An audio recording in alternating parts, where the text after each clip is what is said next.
Hi, Romero friends. Welcome to this pre-recorded presentation. My name is Louisa Hunkerstorm. I am the Director of Institutional Effectiveness at Central Wyoming College. I'm here today with Matt Swaffer from Cognitel to tell you about a project we're currently collaborating on to design and implement a survey of our incoming students that will help us better understand their strengths, their challenges, so we can better meet their needs.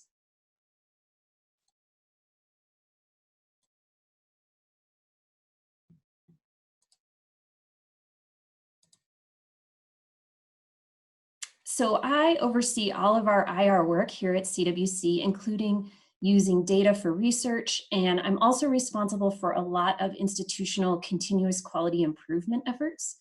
So this project, which has the goal of using data to improve student success, is exactly the kind of thing I do. And I would like to note that on the CWC side, this project was a close collaboration between me and my colleague Lance Godey, who is our Director of Student Success. It definitely needed the input of someone who's working with students day in and day out. So I'd like to start by talking about the motivations and the goals behind the project. First, at CWC, we serve a really wide variety of students. We're located in Central Wyoming, very far from any other institutions of higher education. And so we work very hard to meet all the different needs of the folks who live in our service area. We have about 2,000 students each fall semester, roughly. They're a mix of traditional age students just out of high school. We also have a lot of older adults. About 2/3 of our students are part-time. We have many transfer programs as well as a lot of workforce-oriented programs. It's a really big mix. Everything from welding to theater to dental assisting to computer science. The Wind River Indian Reservation is part of our service area, and we have about 10% American Indian students, as well as another 10% are Hispanic students. So all of these different kinds of students obviously come with different goals, different needs. And so I'm sure, like all of you, we are always trying to find new ways to provide all the right supports and opportunities that will make it possible for every student to succeed in achieving whatever their specific goals are. We also have a bunch of specific institutional student success goals, and they include several equity goals. We're seeking to achieve equity in outcomes amongst all racial and ethnic groups in terms of the percentage that pass classes, the percentage who persist to subsequent semesters, and the percentage who graduate. And we do have inequitable outcomes right now. So we're working on that. And we're also working to improve our overall retention and graduation rates. And I'm sure this will sound familiar, our resources are shrinking. So we're trying to improve student success with smaller budgets and fewer staff members. So to that end, we have really been wanting some kind of intake assessment for a while. When new students come to CWC, we really don't have a lot of information about them. We don't have enough information for sure to tell whether they might struggle, in what areas they might struggle, and how we can best support them. We have an early alert process where all instructors rate the engagement level of every student in every class, and we do that during the second week of the semester. And then we have a process for contacting those students who were flagged as not engaged and figuring out how we can better support them. And what we found that in a lot of cases, even though that was taking place the second week of the semester, it was already too late. And what we would really ideally like is information on what areas students might need support in before classes ever begin. And so we're looking for information on barriers that students might face, both external barriers like transportation, childcare, internet access, and more internal things such as study skills, mindset, feelings of belonging, and that kind of thing.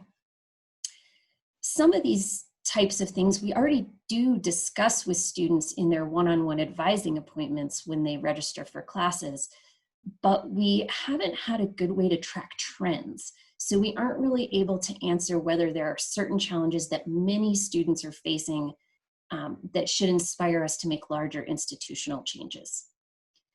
And we also wanted a way to combine information on these barriers and challenges with other data that we already have about students when they start, such as demographic information, their high school GPA, their transfer grades, all that kind of stuff, so that we can use that to make predictions about student success that will allow us to prioritize our resources. One of our big goals in this project is to be able to identify which students need more support and even what kind of support, and which students might need less support or a different kind of support, so that we can really focus our shrinking resources in the most effective ways. There are a number of intake assessments on the market that do this kind of thing already, and we had really been wanting one for a while, but we hadn't implemented it yet for a number of reasons. First of all, they're really expensive. I already talked about shrinking resources. We just haven't found a way to afford it yet. They're also not customized, and that isn't necessarily a deal breaker, but that was a real advantage of this homegrown project that we're going to present to you today, is that we got a chance to really tailor the questions to be relevant to our specific student population. We also had been told from several vendors that do predictive analytics that their products wouldn't work on the small size of our student population, which takes a bunch of the power out of this. And then our SIS that we use, Colleague, is notoriously hard to integrate with, and there are a lot of products that can't do it effectively, or it just uses up a ton of IT resources. And all of these barriers were things that we were able to avoid with this homegrown assessment that we're going to talk to you about today. We didn't purchase anything.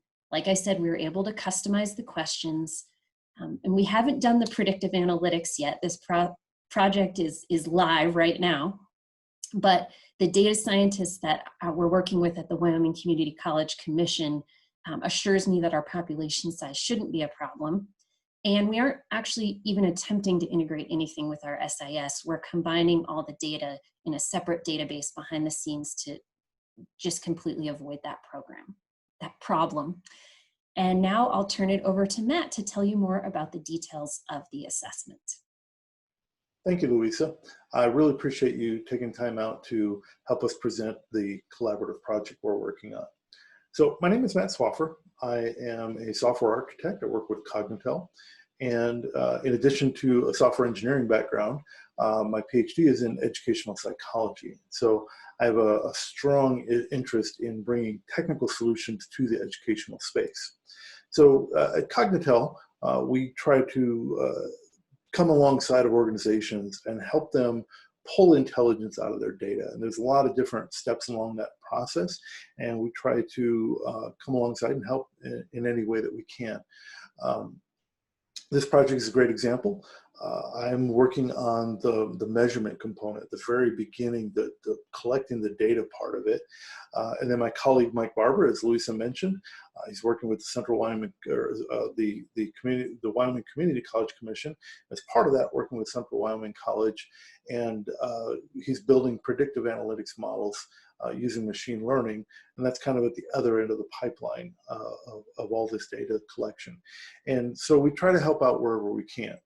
So let's get back to the slides here. And I'm going to share here. And so I want to talk a little bit about the work that we're doing up at CWC and how this came about. So Mike's been working for a while now on building some predictive analytics models that help us determine whether or not a student is going to persist into the next semester. So he's been working on it. It's got some pretty accurate models. If you came to AIR this year and you sat in on our presentation, you saw Mike talk about some of the modeling work that he's doing. It's based on primarily on behavioral data coming out of the LMS systems, but also combining that with SIS information and building models that way. In addition to that, and again at AIR this year, I presented this idea that Mike and I have been talking for a while. We said, look, if we can predict whether or not a student's going to drop out, can we figure out why? And if we can figure out why, that gives us the ability to provide some prescriptive analytics that say, here's the best intervention for this particular student. And so if we can step in and help those students who are not going to persist, maybe we can help them continue and be successful in school. So as part of that work, I've been working on building a theoretical model and understanding some of the, back in the literature, understanding what are the factors that lead to student success. And so Mike has been talking to Lance and Louisa up at CWC, and they've been talking about some of these ideas. And one of the conversations they had was, you know, when new students come in, we don't have a lot of behavioral data on them yet. They haven't used the LMS. We have basically SIS data, and that's it.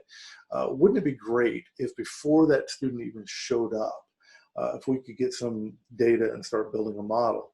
So Mike came to me and he said, hey, is this something we can do? You know, could we develop an intake survey that would help us gather important information? And I said, absolutely. It sounds like a fascinating problem to try to solve. And so I started with that framework that we'd already been developing based on the literature. But then we had several conversations with Lance and Louisa, and we said, all right, let's start tailoring this to the CWC population. And one of the underlying principles that we really adhere to at Cognitel is that the building a one-size-fits-all solution, it's probably not going to fit your population as well as it should. And so we try to tailor all the things that we do to the specific population that we're working with. So in this case, we sat down and we said, okay, what, you know, based on the literature, let's talk about the things that make the most sense for CWC. Along with that, you know, one of the things that they came up with is they said, well, you know, for a while now, we've been asking students when they drop out or they withdraw from classes, why? And I said, yeah, let's grab that data, let's use it, right? Because if we can get out in front of it and ask questions and try to figure out beforehand, you know, whether some of those risk factors exist, maybe we can get out ahead of it and prevent that dropout or withdrawal from happening in the first place. So we work hand in hand. And so I want to kind of walk you through the process of how we got to the instrument that we ended up using. So the psychosocial and skills factors, this is the framework that I've been working on for a while now with Mike. And this comes out of research from Robbins et al. They've been doing a bunch of work on what are those factors that influence student success.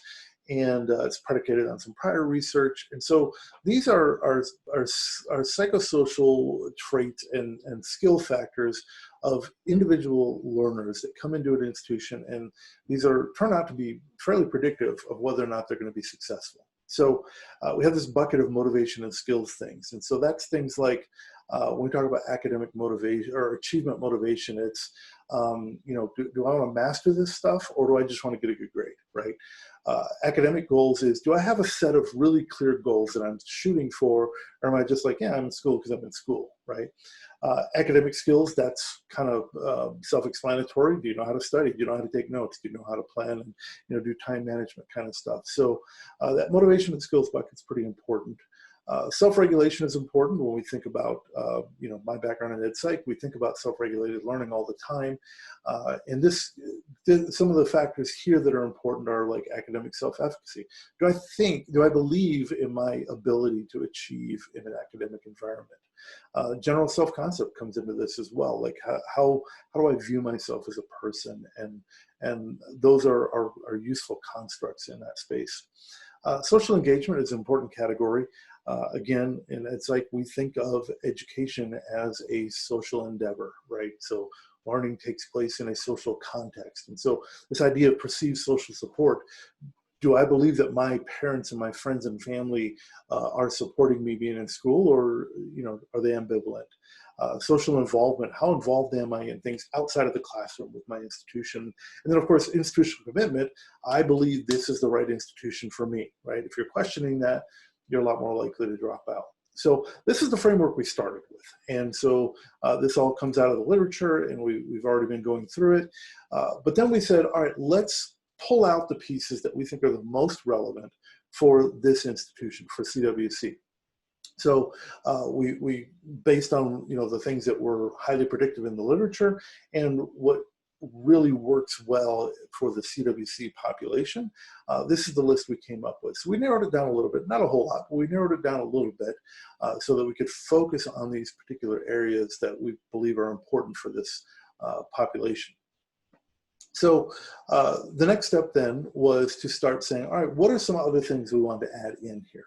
And these are very specific to CWC. So we have the drop withdrawal reasons that I mentioned. And so these are all things, and we kind of categorized them. But then there's COVID-19, right? COVID-19 is a temporal thing. It's you know, a point in time, but we really shouldn't ignore it, right? So this is something that's happening to this population at this moment, right? And you know, unfortunately, it's happening to all of us. This is why we're remote right now.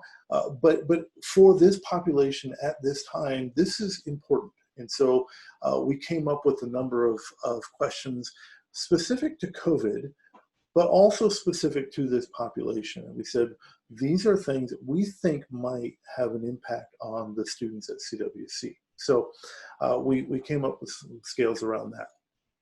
So I want to drill down a little bit here into the constructs themselves, what we were actually trying to get at with some of these. And so, you know, motivation and skills is that top level bucket I mentioned.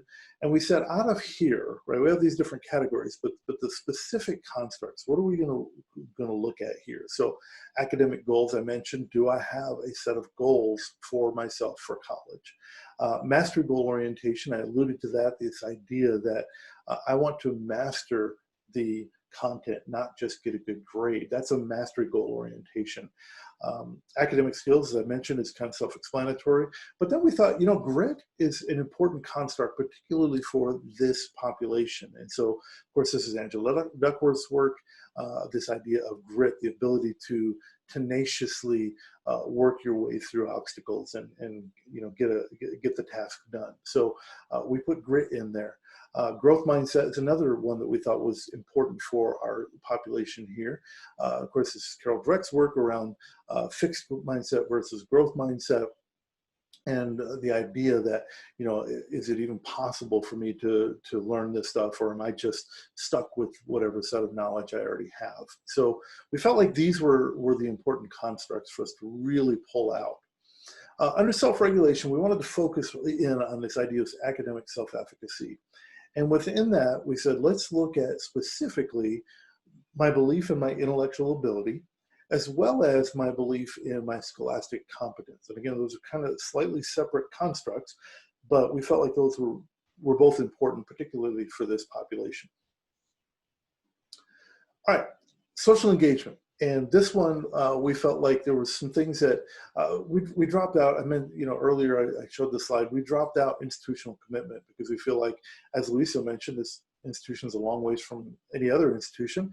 And so there's less opportunity for people to have selected another institution. So we felt like it probably wouldn't be very predictive.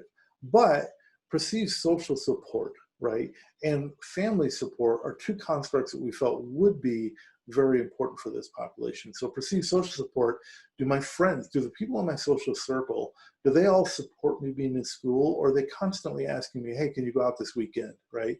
I know you're supposed to study, but don't worry about that, right?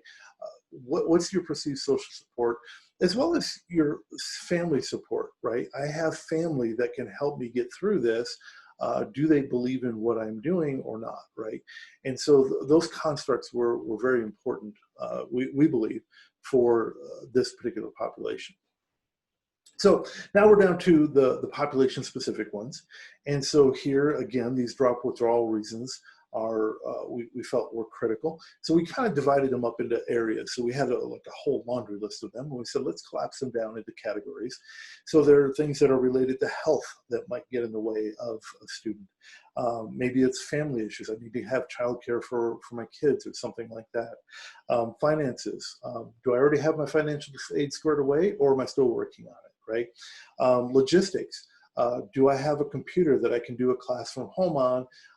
Do I have a car that I can get to school with?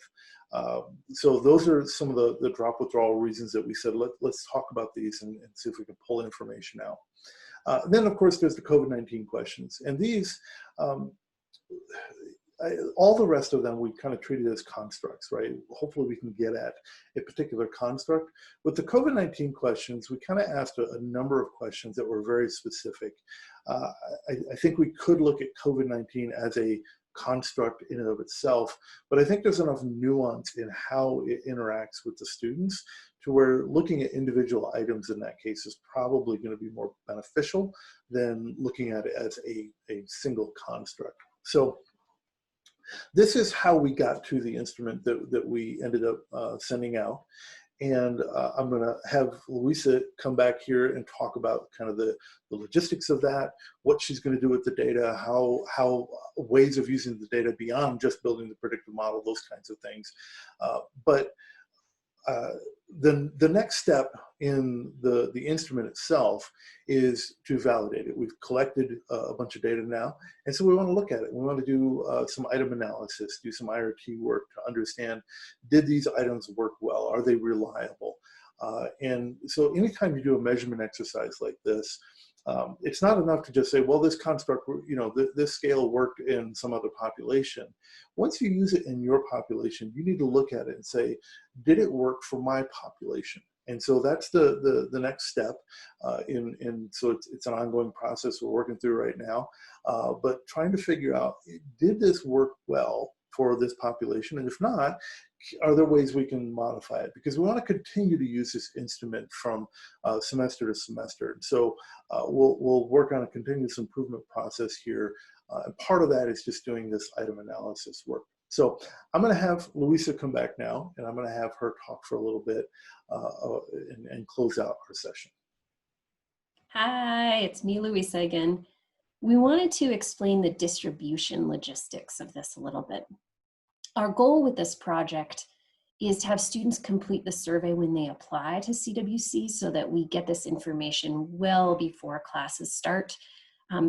For this first pilot of the survey, which we just did this fall 2020 semester, we actually administered the survey to students in our student success course, which is a 1-credit course that we require of all new degree-seeking students.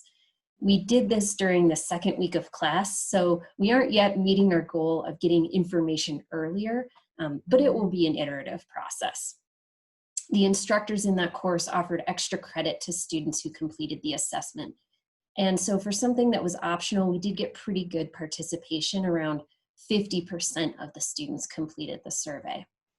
And in his survey software, Matt created a bunch of separate links so that we could send each student their own personalized URL to take the survey. And we kept track of which student was sent which link. And so that will allow us to connect the survey responses to individual student information, not only who they are, but all the other information we have about them in the database, without requiring them to log in and without requiring them to enter any personal information in the survey. So that was really slick. Then, in working with Mike Barber, who's the data scientist at the Wyoming Community College Commission, we loaded all the survey results into DMARS, which is the name of our statewide database that contains information from our SIS, as well as all the other Wyoming community colleges and several other sources. And so this will allow us to do the trend identification and predictive analytics portion of the project. We don't have any results to report in those areas because we just administered the survey a few weeks ago and we haven't done the analysis yet. So I already touched on this a little bit, but there are several things we're planning to do with this data. First is just using it in a straightforward way to coach individual students. Very soon, I'm going to get the survey results to the course instructors where we administered the survey so they can see which students might be challenged in which areas, or just at a glance if there are any widespread trends in their class that they might want to address in class. Then second, we'll look to identify larger trends across all the course sections that tell us where we might need to do a little bit more investigating. And finally, we'll see if this data improves our predictive model to help us identify which students are more or less likely to pass their classes, to persist, and to graduate. And very importantly, it should give us information on potentially the specific nature of the barriers that may make certain students less likely to succeed, so that we can design really targeted interventions. All that data analysis is our next step. We haven't done it yet. We can already start, even though the semester is still underway, because we have our early alert system, our engagement report. So the first thing that Mike is going to do is look at whether this survey data is at all correlated with each student's engagement ratings, and he can do that right away. After our initial analysis, we may need to make adjustments to the survey if we find that some items are not useful or they seem really skewed in one way or another. We'll make those adjustments, and then we'll move forward with administering the survey to a larger group of students. As I mentioned earlier, we ultimately want this survey to become part of the application process, so we can get that information really early. And then we should be able to make really early predictions about students that can help us meet their needs well before they might start falling behind. And we'll also need to make sure that we get those predictions and any associated recommendations to the right people. So we'll, at some point, probably build a dashboard for advisors and faculty members so that they can access the information that will help them. Obviously, there's ethics to this. We don't want to go around the school telling people this student is not likely to succeed, leading them to potentially think less of that student or put in less effort towards assisting them. That's not what we're trying to do. So we'll need to be really thoughtful in how we distribute that information, and constantly mindful that we're trying to use this for good and not evil at all points in the process. And here on our last slide, we have some references for the research background that Matt used in designing some of the questions. Thanks very much for participating. You can email me at any time. I'm more than happy to answer questions.